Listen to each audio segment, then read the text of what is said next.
Hello students, I am Pooja, chemistry educator और Bansal academy. आज के इस वीडियो में हम डिस्कस करेंगे जो हमारे एग्जाम दिसंबर 2023 में ग्रुप थ्योरी के क्वेश्चन आए थे। जैसा कि आपको पता है, फिजिकल केमिस्ट्री में ग्रुप थ्योरी एक बहुत ही इंपॉर्टेंट टॉपिक है। इंपॉर्टेंट बोले तो स्कोरिंग, है ना। तो दिसंबर 2023 में ग्रुप थ्योरी में से हमारा आया था 14 मार्क्स का, 14 मार्क्स, राइट। ठीक है, तो हम उसके जो सारे के सारे जितने भी क्वेश्चंस हमारे आए थे वो हम डिस्कस करते हैं। तो स्टार्ट करते हैं। तो सबसे पहले और भी वीडियोस के लिए, ठीक है, कि आपको इनऑर्गेनिक केमिस्ट्री, ऑर्गेनिक केमिस्ट्री सब वीडियो की अपडेट टाइम टू टाइम आपको मिलती रहे, इसलिए आज से ज्वाइन करें हमारा YouTube channel and Telegram group, जिसपे आपको टाइम टू टाइम अलग अलग अपडेट्स आपको मिलते रहते हैं, राइट। तो आज हमें ना स्टार्ट करते हैं। सबसे पहले फर्स्ट क्वेश्चन जो कि हमारा पार्ट बी में आया था, ठीक है। ये क्वेश्चन हमारा पार्ट बी में आया था और 2 मार्क का ये क्वेश्चन था हमारा। क्वेश्चन बहुत ही आसान था, ठीक है।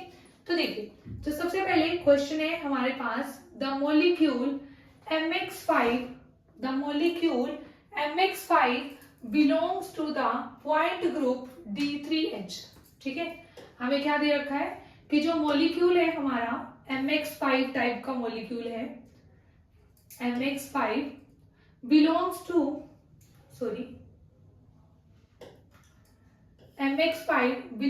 The point group D3H। ठीक है, तो देखिए हमें गिवन है कि जो MX5 ट्राइकोनल बाई पिरामिडल के लिए हमारे पास जो पॉइंट ग्रुप है that is D3H, right. Elongation of both the axial MX bond.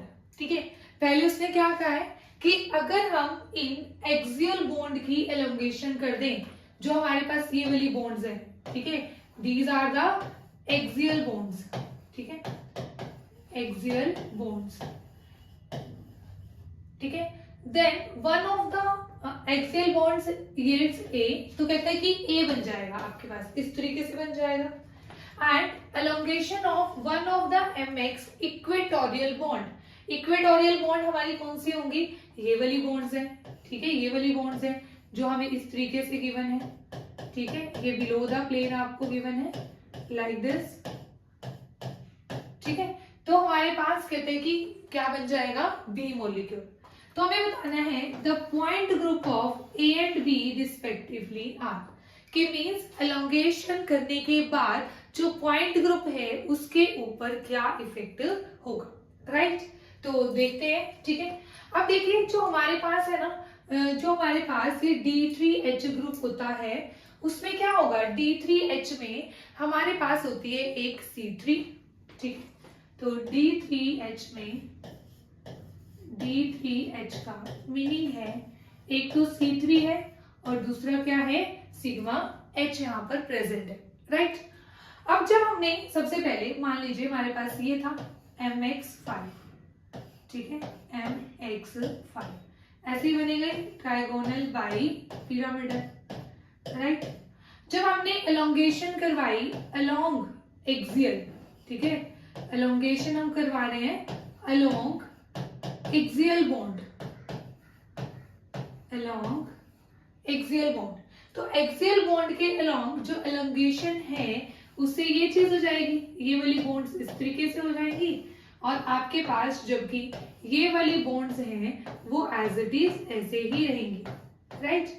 तो देखिए जब एक्सियल बॉन्ड के अलोंग एलोंगेशन होगी तब भी हमारे पास C3 एक्सिस प्रेजेंट रहेगा, बिल्कुल रहेगा, क्योंकि C3 एक्सिस ऐसे लगती है तो ये बॉन्ड यहाँ पे रोटेट करके, ये बॉन्ड यहाँ पे रोटेट करके, है ना, 120 पे।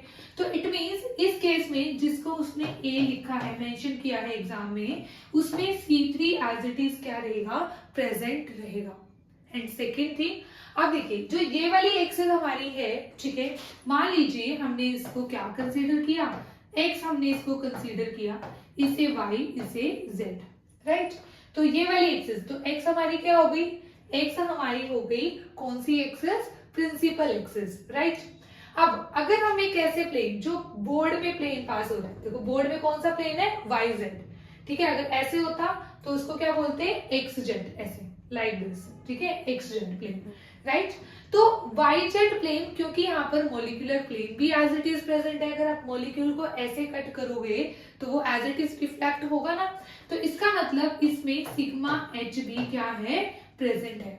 तो इसका मतलब जो ए है हमारे पास, ठीक है, ए मॉलिक्यूल बना, जब एलोंगेशन हुई अलोंग एक्सियल बॉन्ड, देन यहाँ पर कोई भी चेंज हमारा नहीं होगा पॉइंट ग्रुप में, no change will takes place, right. चलिए अब हम एलोंगेशन करते हैं इक्वेटोरियल बॉन्ड के अलोंग, ठीक है। तो यहाँ पे मैं बी बनाने जा रही हूँ, अब ध्यान से देखिए। तो यहाँ पे हमने एलोंगेशन कर दी किसके अलोंग, बी के इक्वेटोरियल बॉन्ड। मान लीजिए मैंने इस इक्वेटोरियल बॉन्ड को एलोंगेट कर दिया, ये पहले जितनी थी ये उतनी ही है बॉन्ड्स, राइट। अब देखिए यहाँ पर, क्या यहाँ पर C3 प्रेजेंट होगी, नो, क्योंकि देखिए C3 ऐसे होगी, ये वाली ऐसे हम रोटेट करेंगे 120 पर, तो जो ये वाली बॉन्ड है वो यहाँ पे जाएगी, ये वाली यहाँ पे आएगी, है ना। मान लीजिए इसे नंबर 1, इसे 2 और इसे हम 3 मार्क कर रहे हैं, तो 1 2 2 की जगह 3 3 की जगह 1 ऐसे आएगी, तो वो इक्विवेलेंट पोजीशन नहीं होगी। मींस अब हमारे मॉलिक्यूल में यहाँ पर C3 प्रेजेंट नहीं होगी, राइट। दूसरी चीज, अब यहाँ पर C2 तो प्रेजेंट हो सकती है ना, और वो C2 कैसे प्रेजेंट हो सकती है, C2 इस तरीके से प्रेजेंट हो सकती है। देखिए यहाँ पर अगर मैं यहाँ से एक्सिस पास करवा दूं एक, ठीक है, जिसे हम क्या कह रहे हैं, वाई एक्सिस, C2y, तो ये प्रेजेंट होगी क्योंकि ये और ये आपस में रिफ्लेक्ट करेंगे और ये आपस में, ठीक है, रिफ्लेक्ट करेंगे, इक्विवेलेंट है ना दोनों। तो इसका मतलब यहाँ पर C3 नहीं है, बट यहाँ पर क्या है, C2 है, ठीक है। अगेन अगर आप एक मॉलिक्यूलर प्लेन अब पास करवाओगे तो वो कौन सा होगा, वो सिग्मा H नहीं होगा, अब वो क्या होगा, सिग्मा V। ऐसे ही एक प्लेन ऐसे हम पास करवा सकते हैं, ये वाला प्लेन कौन सा होगा, ठीक है, देखिए ये y है, ये z है, ये x है, हम ऐसे प्लेन पास करवा रहे हैं, तो वो कौन सा प्लेन हुआ, x y, ठीक है, सिग्मा x y। तो x y क्या होगा, again it contain the principal axis, तो हमारे पास कितने सिग्मा v हो जाएंगे, 2। एक तो xy प्लेन और दूसरा कौन सा प्लेन हो जाएगा हमारे पास यहाँ पर ऐसे yz प्लेन, जो बोर्ड में प्लेन है yz प्लेन, ठीक है। ये तो x एक्सिस है ना, ये y एक्सिस है, ये z एक्सिस है, ये x एक्सिस है जो ये मार्कर है ना, तो ये कौन सा प्लेन हुआ हमारा, दैट इज yz प्लेन। तो अगेन हमारी जो C2y है, अब हमारी ये प्रिंसिपल एक्सिस है, तो yz प्लेन में भी सिग्मा yz है एंड सिग्मा हमारे पास कौन सा है, yz एंड सिग्मा xy। तो दोनों ही प्लेन्स में हमारी क्या है, प्रिंसिपल एक्सिस है, तो इसलिए दो यहाँ पर क्या है, sigma v, means point group क्या हो गया जी, C2v, राइट, ठीक है। तो जब एलोंगेशन होगी along equatorial bond, then point group will change, and when elongation along axial bond takes place, then no change will take place, ठीक है, no change in point group will take place, कोई change हमारे पास नहीं होगा point group में। तो हमारा जो इसका आंसर रहेगा वो क्या रहेगा जी, D3H and C2V, right, D3H and C2V, that is our option D will be correct, right. चलिए अब है ना, उसके बाद हम, ठीक है, नेक्स्ट हम डिस्कस करते हैं हमारा नेक्स्ट क्वेश्चन, जो कि हमारा 4 मार्क्स में आया था और बहुत ही सिंपल क्वेश्चन है, ठीक है। अगर किसी ने ना नोट्स में भी पढ़ा हो, ठीक है, जो हमने क्लास में करवाए थे, तो वहां से क्वेश्चन डायरेक्ट सॉल्व हो जाता है। कहते हैं सेकेंड क्वेश्चन में 4 मार्क्स में था, ठीक है। एक चीज और, ये क्वेश्चन आपको FA कॉटन की बुक से में गिवन है, ठीक है, FA कॉटन रेफरेंस के लिए आप वहां से इसको देख सकते हो, FA Cotton page number 162, right. देखिए, the following statement are given with respect to the symmetry operation and symmetry elements. हमें बतानी है इसमें से कौन सी स्टेटमेंट करेक्ट है, ठीक है। फर्स्ट कहता है BF3 possess an S3 axis. क्या बोलता है कि जो BF3 मॉलिक्यूल है उसके पास क्या है, S3 एक्सिस है, राइट। तो देखिए BF3 हमारे पास ये होता है trigonal planar, BF3 is trigonal planar, है ना। अगर ये ट्राइगोनल प्लेनर है तो क्या यहाँ पर S3 एक्सिस है? बिल्कुल होती है। BF3 में हमारे पास C3 होते हैं, 3 सिग्मा V होते हैं, है ना, ठीक है। यहाँ पर सिग्मा H भी होगा और यहाँ पे हमारे पास क्या होता है S3 एक्सिस भी प्रेजेंट होता है। तो मतलब ये स्टेटमेंट तो हमारी क्या है जी, करेक्ट है, ठीक है। सेकेंड कहता है C2H6 in staggered conformation possess and S6 axis, ठीक है। अभी ना देखो, जैसे हमें ना यहाँ पे ऑप्शन दे रखे हैं B, C and D, A, B and C, ठीक है। अगर मान लीजिए आपको किसी एक स्टेटमेंट में डाउट हो ना, तो आप उसको एक बार छोड़ दीजिए, अगर आपको थोड़ी टिपिकल लग रही हो, बाकी स्टेटमेंट देख लो, तो उससे भी एलिमिनेशन से भी हमारा क्वेश्चन हो जाता है, ठीक है। तो देखिए अभी मैं आपको ये भी समझाऊंगी C2H6 वाला भी, ठीक है। पहले हम बाकी स्टेटमेंट देख लेते हैं। कहते हैं benzene molecule possess 3 sigma V plane, है ना। कहते हैं बेंजीन मॉलिक्यूल में 3 सिग्मा V प्लेन्स होते हैं, बिल्कुल होते हैं। देखिए ये हमारा बेंजीन मॉलिक्यूल है, ठीक है, बेंजीन, तो 3 सिग्मा V होते हैं, एक ऐसे, एक ऐसे, एक ऐसे। तो मतलब ये स्टेटमेंट भी हमारी क्या है, करेक्ट है। ए भी करेक्ट है, सी भी करेक्ट है। अब D, water molecule possess C2 axis and sigma H plane. कहते हैं कि जो वाटर मॉलिक्यूल है उसमें एक सिग्मा H प्लेन होता है और C2 एक्सिस होता है, ठीक है। उसने ये कहा ना, तो आप यहाँ पे ये देख सकते हैं, जैसे कि ये वाटर है H2O, ठीक है, वाटर। अब इसके अंदर क्या है C2 एक्सिस, ठीक है। तो ये वाली C2 एक्सिस प्रेजेंट है ना इसमें, ये वाली C2 एक्सिस प्रेजेंट है, that is C2Y, Y axis के अराउंड। अब मान लीजिए आपने ऐसे प्लेन पास करवाया, ठीक है भाई, जो हमारा मॉलिक्यूलर प्लेन कौन सा होगा, यही तो होगा ना। हम इसे क्या मान रहे हैं Y, इसे मान रहे हैं X और इसे मान रहे हैं Z, ठीक है।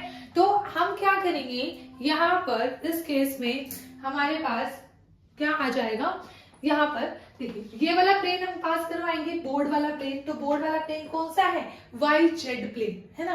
तो YZ प्लेन है, तो ये तो कौन सा हुआ हमारे पास, अगर यहाँ पर सिग्मा YZ हमारा प्रेजेंट है तो ये तो हमारा सिग्मा P हुआ, सिग्मा H थोड़े हुआ। तो मतलब ये स्टेटमेंट क्या है, इनकरेक्ट है, ठीक है। तो ये हमें पता चल गई। मान लीजिए आपको B का पता भी नहीं है, तब भी क्वेश्चन हो जाता है। देखो कहते हैं कि B, C एंड D, मतलब D तो आना नहीं चाहिए, तो ऑप्शन ए भी नहीं होगा, इसमें D गिवन है, इसमें भी D गिवन है, ये भी नहीं होगा और ये भी नहीं होगा।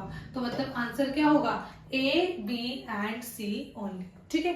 अब हम ये देखते हैं कि C2H6 in staggered conformation possess and S6 axis, ठीक है। तो स्टैगर्ड कन्फर्मेशन कैसे होगी और कैसे हमारे पास यहाँ पर S6 एक्सिस हो पाएगी, किस केस में, स्टैगर्ड इथेन में। तो देखिए स्टैगर्ड इथेन कैसा होता है हमारे पास, लाइक दिस, ठीक है, स्टैगर्ड इथेन, राइट। तो हमारे पास ये H, ये H, स्टैगर्ड में ये बैक वाली हमारी, ठीक है, कार्बन, इसके ऊपर हाइड्रोजन लगे हुए हैं, तो ये हमारे पास स्टैगर्ड कन्फर्मेशन, ठीक है। तो ये हमें ना एक तरीके से बेंजीन की तरह यहाँ पर इसकी फॉर्मेशन हो जाती है, ऐसे ये ना 6, ठीक है। तो यहाँ पर क्या होगा, जैसे बेंजीन में होता है, तो यहाँ पर भी क्या होगा, S6 एक्सिस इज प्रेजेंट। इसका मतलब ये स्टेटमेंट भी हमारी क्या हुई, करेक्ट हुई। तो आंसर क्या होगा, ऑप्शन बी, राइट, ठीक है। उसके बाद हम हमारे नेक्स्ट क्वेश्चन पे मूव ऑन करते हैं, और जो नेक्स्ट क्वेश्चन हमारा है वो है, The character table for a particular point group is given below. The characters in the irreducible representation, ठीक है, irreducible representation 4 and 5 respectively are. Means है ना, हमें यहाँ पर कुछ करेक्टर्स मिसिंग हमें गिवन है, हमें इनकी वैल्यूज क्या करनी है, फाइंड आउट करनी है, राइट। ये हमारा टारगेट है, ठीक है। तो ये जीओटी से रिलेटेड क्वेश्चन था। देखिए जो ग्रुप थ्योरी जो हमारा टॉपिक है ना, उसमें ना 2-3 तरीके के क्वेश्चन ही आते हैं। अब कोई सा भी एग्जाम उठा के देख लो, 2011 से लेकर अभी तक के एग्जाम सारे उठा के देख लो, तो एक तो कैरेक्टर टेबल से रिलेटेड क्वेश्चन आता है, ठीक है, जैसे ये है। दूसरा पॉइंट ग्रुप से रिलेटेड क्वेश्चन अभी हम डिस्कस करके आए हैं हमारा, ठीक है। तो यही वाले क्वेश्चंस रहते हैं आपके पास, सिर्फ आपको उसकी प्रैक्टिस आपको होनी चाहिए। ग्रुप थ्योरी बहुत ही इजी है, 14 मार्क्स। ये क्वेश्चन जो लास्ट क्वेश्चन था वो 4 मार्क्स, ये क्वेश्चन भी 4 मार्क्स। 3 क्वेश्चन 4 मार्क्स में आए थे दिसंबर 2023 में, और एक क्वेश्चन हमारा 2 मार्क्स का आया था जो हमने सबसे फर्स्ट नंबर पर किया था, राइट। तो देखिए ये हमारे पास क्या है, हमें क्या बताना है यहाँ पर, इसके मिसिंग कैरेक्टर। अब हमें एक चीज पता है, according to postulate of GOT हमें ये चीज पता है कि जो सिमेट्री एलिमेंट्स होते हैं, ठीक है, जैसे ये है ई है 2r1 2r2 2r3 2r4, ठीक है, तो इनके स्क्वायर अगर हम इनका सम कर दें तो हमारे पास क्या आ जाता है, ऑर्डर आ जाता है। क्या आ जाता है, ऑर्डर। तो ऑर्डर क्या होगा, देखिए इसका कोफिशिएंट क्या है 1, इसका कोफिशिएंट 2, इसका कोफिशिएंट 1, इसका 2 और इसका 2, ठीक है। तो ऑर्डर कितना हो गया हमारा 2 1, देखो देखिए ऑर्डर हो गया हमारे पास, ठीक है, दैट इज सॉरी ऑर्डर 1 + 2 + 1 + 2 + 2, 8 हो गया हमारे पास ऑर्डर। और जीओटी का हमारे पास एक पोस्टुलेट है कि उसके अकॉर्डिंग क्या होता है, sum of square of all elements. देखिए जैसे आइडेंटिटी एलिमेंट के कॉरेस्पॉन्डिंग ये है, मान लीजिए ये x है और ये क्या है y है, हमने ये मान लिया। तो इसके स्क्वायर्स का सम किसके इक्वल होगा, ऑर्डर के इक्वल होगा, ऑर्डर के इक्वल होगा। तो वो ऑर्डर क्या है 8 है, राइट। तो हमारे पास यहाँ पर क्या आ जाएगा, x² + y² = हमारे पास क्या आ गया। अब ये 8 कैसे आ सकता है, वो कहता है कि 5 आना चाहिए, 8 - 3 कितना होना चाहिए 5। अब देखिए इन दोनों का सम 5 कैसे पॉसिबल है, या तो हमारे पास x क्या होगा 2 और y 1, या फिर हमारे पास दूसरी कंडीशन और ये बनती है, ठीक है, कि x की वैल्यू 1 हो एंड y की वैल्यू 2 हो, ठीक है, यहाँ पे भी एंड लिख लीजिए। ये 2 पॉसिबल केस बनते हैं। तो मतलब यहाँ से हमें एक चीज तो पता चल गई कि जो हमारा पहला एलिमेंट है ना, एक में 1 होगा और एक में 2। तो देखिए ऑप्शन ए में यहाँ पे 1 गिवन है और यहाँ पे 2 हो सकता है ये आंसर। सेकंड में यहाँ पे 1 गिवन है, यहाँ पे 2 गिवन है, ये भी हो सकता है आंसर। थर्ड में यहाँ पे 1 गिवन है, यहाँ पे 1 गिवन है, तो ये नहीं हो सकता, एलिमिनेट हो गया। यहाँ पे 2 है, यहाँ पे भी 2 है, तो ये भी हमारा आंसर नहीं हो सकता, ठीक है। तो मतलब अब हमारे पास 2 ऑप्शन रहते हैं कि हमारा आंसर कौन सा होगा, ऑप्शन ए और ऑप्शन बी, ठीक है। अब अगेन आपको क्या करना है, यहाँ पर जीओटी का पोस्टुलेट हमें यहाँ पर अप्लाई करना है। और वो पोस्टुलेट क्या है, हम ये कहते हैं कि जो कोई भी 2 इररिड्यूसिबल रिप्रेजेंटेशन होती है वो हमेशा क्या होती है, they are orthogonal to each other, ठीक है।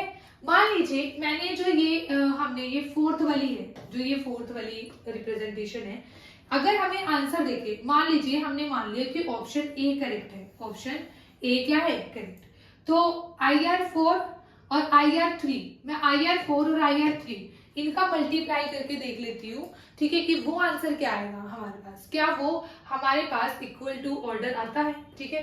इनका इसमें ना एक मिस्टेक होती है, क्या मिस्टेक होती है कि हमें ना IR3 और IR4 को जब मल्टीप्लाई कर रहे हैं ना, तो हम इनको ही मल्टीप्लाई कर देंगे डायरेक्ट, नहीं, साथ में आपको किन्हें इंक्लूड करना है, इन एलिमेंट्स को, ये ऑपरेशन जितने नंबर ऑफ ऑपरेशंस है उनको भी आपको क्या करना है, मल्टीप्लाई करना है, राइट। तो सबसे पहले हम इसको करते हैं जी, ठीक है। यहाँ पर IR3 और IR4 को हम क्या करते हैं, मल्टीप्लाई करते हैं, राइट, ठीक है, IR3 और IR4 को, राइट। तो देखिए हमारे पास क्या होगा, यहाँ पर हमने मान लीजिए हमने ये मान रखा है कि ऑप्शन 1 करेक्ट है, तो यहाँ पे 1 है, यहाँ पे 1, एक बार हम इसे 1 फिल कर देंगे, 1 -1 इनके अकॉर्डिंग +1 है, सॉरी, यहाँ पे -1 है, यहाँ पे 1 और यहाँ पे -1।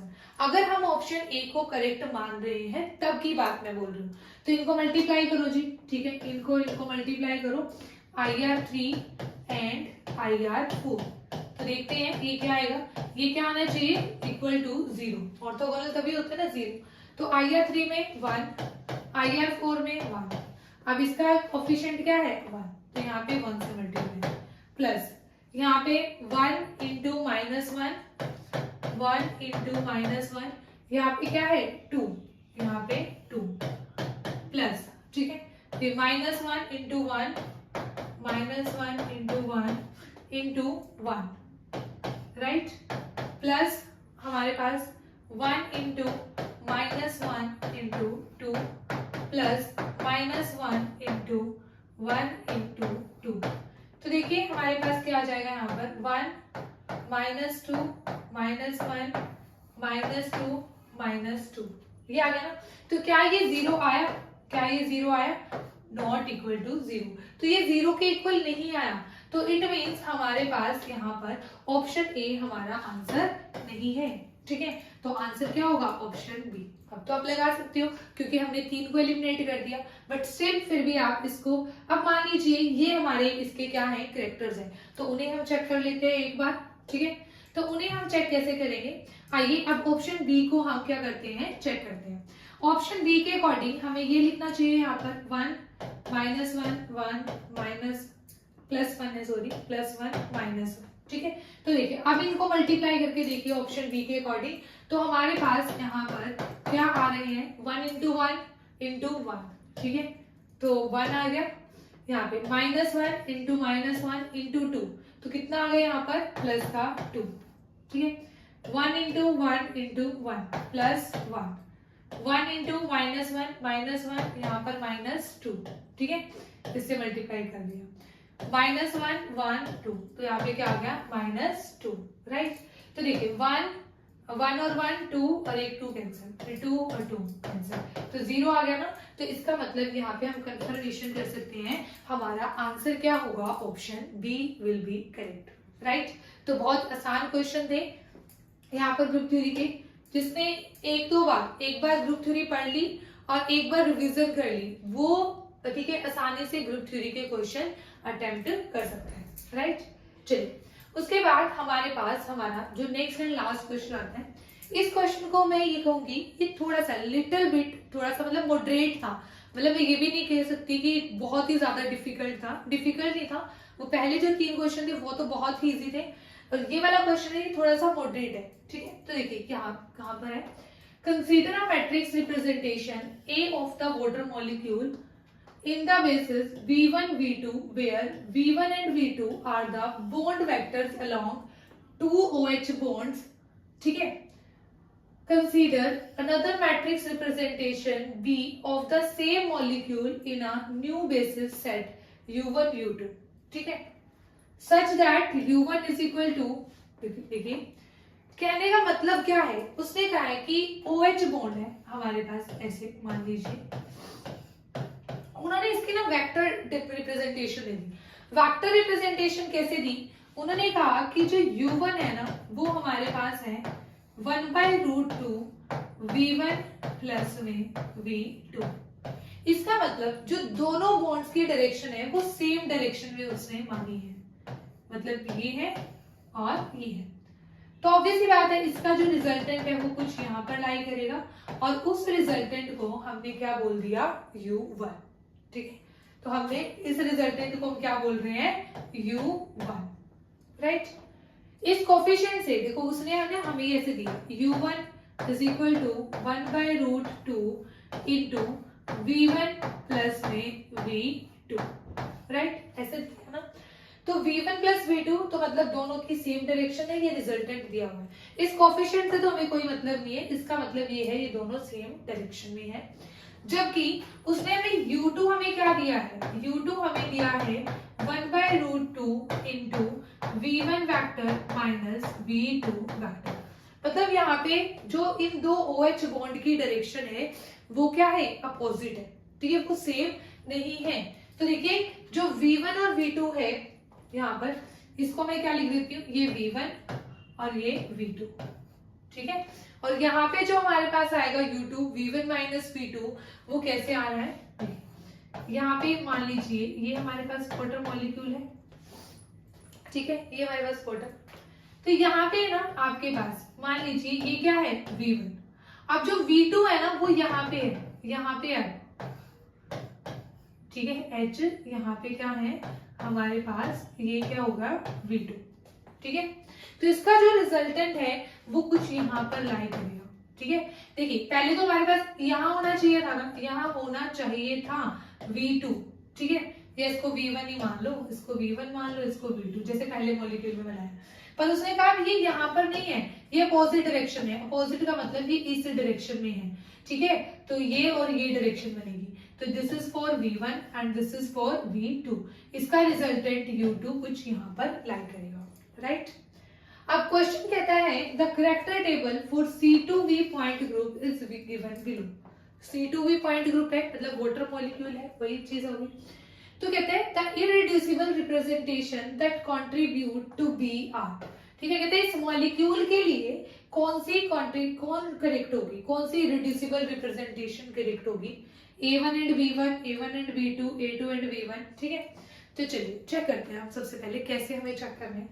हमें ना ये सारे, जैसे कि यहाँ पर आइडेंटिटी एलिमेंट E आपने लिख के दे रखा है, यहाँ पे C2 हमें गिवन है, यहाँ पे हमें सिग्मा V x z हमें गिवन है, यहाँ पे सिग्मा V हमें y z हमें गिवन है, ठीक है। तो हमें देखना है कौन सा सिमेट्रिक है कौन सा एंटी सिमेट्रिक है, दैट्स इट, बस फिर हमारा क्वेश्चन हो जाएगा। अब देखिए मान लीजिए इस मॉलिक्यूल के लिए हम देखते हैं, ठीक है। इस मॉलिक्यूल के लिए तो हमारे पास क्या आता है, मान लीजिए हमने क्या किया, यहाँ पर आइडेंटिटी एलिमेंट तो 1 ही आता है, C2 एक्सेस ऐसे पास करवा दी तो वो सिमेट्रिक आएगी, बिल्कुल सही है ना, 1 1। फिर सिग्मा V XZ प्लेन पास करवा दीजिए, ठीक है। अब यहाँ पे ना क्वेश्चन को ना चैलेंज हो सकता था एक तरीके से, मैं बताऊंगी आपको किस तरीके से चैलेंज हो सकता था। ये मान लीजिए XZ और ये क्या है Y, ठीक है। अब मानने को हम कुछ भी मान सकते हैं, इसे Y, इसे X, इसे Z, ठीक है। तो यहाँ पे क्या है, मान लीजिए हमने ये मान लिया, क्योंकि ना बुक्स में मोस्टली बुक्स में ना ये गिवन होता है, तो इसलिए इसके अकॉर्डिंग आंसर यहाँ पर बैठ रहा था, ठीक है। बट इस क्वेश्चन को चैलेंज किया जा सकता था। तो देखिए यहाँ पर हमारे पास, यहाँ पे हमने ये वाली एक्सिस पास करवाई, दैट इज C2Z एक्सिस, ये है। उसके बाद अगर हमने ऐसे प्लेन पास करवा दिया XZ प्लेन, अब ये XZ प्लेन हो गया ना, तो अगर XZ प्लेन पास करवाया तो वो भी क्या आएगा, सिमेट्रिक आएगा। तो ये भी सिमेट्रिक है जी 1, ठीक है। तो ये 1 1 1, तो देखिए बाकी किसी में तो 1 1 नहीं है ना तीनों, तो मतलब A1 तो हमारा आ ही आएगा, ठीक है। तो मतलब ऑप्शन जो 3 है जिसमें A2 एंड B1 मेंशन है, तो वो तो हमारा कभी भी करेक्ट नहीं होगा। अब ऑप्शन नहीं, बाकी तीनों में से कोई भी आंसर हमारा हो सकता है, राइट। अब हम क्या करेंगे, अब हम देखेंगे इसके कॉरेस्पॉन्डिंग, ठीक। ये तो हमें पता चल गया A1 इस मॉलिक्यूल के कॉरेस्पॉन्डिंग U1 के। अब U2 के कॉरेस्पॉन्डिंग अगर हम देखें, ध्यान से सुनो, देखो यहाँ पे आइडेंटिटी एलिमेंट ये तो हमारे पास क्या होगा, 1 1 होगा दोनों में। अब C2 यहाँ पे प्रेजेंट है, बिल्कुल है जी, आप ऐसे पास करवा दीजिए, तो ये कौन सी हो गई हमारी C2X हो गई, ये हमारी क्या हो गई C2X, ठीक है। तो अगर ये C2X है तो ये इक्विवेलेंट है, तो ये क्या होगा, सिमेट्रिक होगी, तो ये क्या होगी हमारे पास, ठीक है। C2X सिमेट्रिक होगी, है ना, C2X क्या होगी हमारी, ये वाली सिमेट्रिक होगी। अगर हम इसको X मानते हैं, इसको Z और इसको Y, ठीक है। तो ये हमारी क्या होगी, हाँ ठीक है, सिमेट्रिक होगी। तो यहाँ पे हमें क्या दे रखा है, -1, एक मिनट, नहीं, हाँ ये ऐसे है ना, तो ये हमारे पास ये वाली एक्सिस होगी, ये सिमेट्रिक होनी चाहिए। उसके बाद क्या है, मान लीजिए सिग्मा XZ आपको देखना है, XZ प्लेन ये होगा, ये प्रेजेंट होगा, ये क्या होगा, सिमेट्रिक होगा, ये क्या होगा, सिमेट्रिक, मतलब 1 इज करेक्ट, ठीक है। उसके बाद हमारे पास यहाँ पर है YZ, क्या है, YZ, देखिए इसमें +1 है, इसमें -1 है, तो ये तो हो ही नहीं सकता। YZ प्लेन कौन सा है, YZ प्लेन ये Y है, ठीक है। अब ये YZ प्लेन है, तो यहाँ पे ये YZ प्लेन ये प्रेजेंट है ही नहीं, तो यहाँ पे वो भी क्या है, -1, तो यही वाला करेक्ट हुआ। अब देखिए यहाँ पे जो ये है ना, यहाँ पर दे रखा है 1 -1, ठीक है। यहाँ पे C2 कैसे हुई, अब यहाँ पर C2 इसलिए हुई क्योंकि अगर आप यहाँ पर X एक्सिस को, यहाँ पे तो ये X थी हमारी प्रिंसिपल एक्सिस, यहाँ पे X प्रेजेंट है ना, अगर Y को सिमेट्रिक मान रहे हो, ये C2Y मान लो आपने, ठीक है, प्रिंसिपल एक्सिस, ठीक है, सॉरी C2Z, यहाँ पे जैसे C2Z था ना, C2Z, ये C2Z है जी, ये C2Z है, ठीक है। तो वो क्या हो जाएगी, वो तो प्रेजेंट है ही नहीं यहाँ पर, तो वो भी क्या होगी, एंटी सिमेट्रिक, X नहीं मानना, तो इसलिए यहाँ पर क्या आएगा, -1। तो उसके अकॉर्डिंग हमारा जो आंसर बन रहा था वो था A1 and B1। But challenge कैसे किया जा सकता था इस क्वेश्चन को, अगर मान लीजिए हमने एक्स जेड मॉलिक्यूलर प्लेन मान लिया तब तो हमारा आंसर इसके अकॉर्डिंग हमारा ठीक आ जाता है। बट मान लीजिए अगर ये कोऑर्डिनेट्स ऐसे मान लिए जाते कि इसको हम y मान लेते, ठीक है, इसे हम x मान लेते और इसे हम z मान लेते, है ना। तो yz को अगर मॉलिक्यूलर प्लेन मान लिया जाए तो हमारा आंसर फिर B2 हो जाता है, A1 एंड B2, जो कि ऑप्शन में गिवन है, या तो वो ऑप्शन में आ देता, है ना। तो ये चीज तो इस तरीके से चैलेंज किया जा सकता था। बट जो हमारी आंसर की में ऑप्शन A1 इसलिए आया था क्योंकि जो मेनली काफी बुक्स में है, जैसे आप FA कॉटन की बुक भी देखोगे उसमें ना इसको x और इसमें इसको z मान लिया गया है, तो इसलिए आंसर उसके अकॉर्डिंग था, राइट। तो ये हमारे ग्रुप 3 पार्ट के क्वेश्चन थे। ओके स्टूडेंट्स, तो मिलते हैं नेक्स्ट वीडियो में। Thank you so much.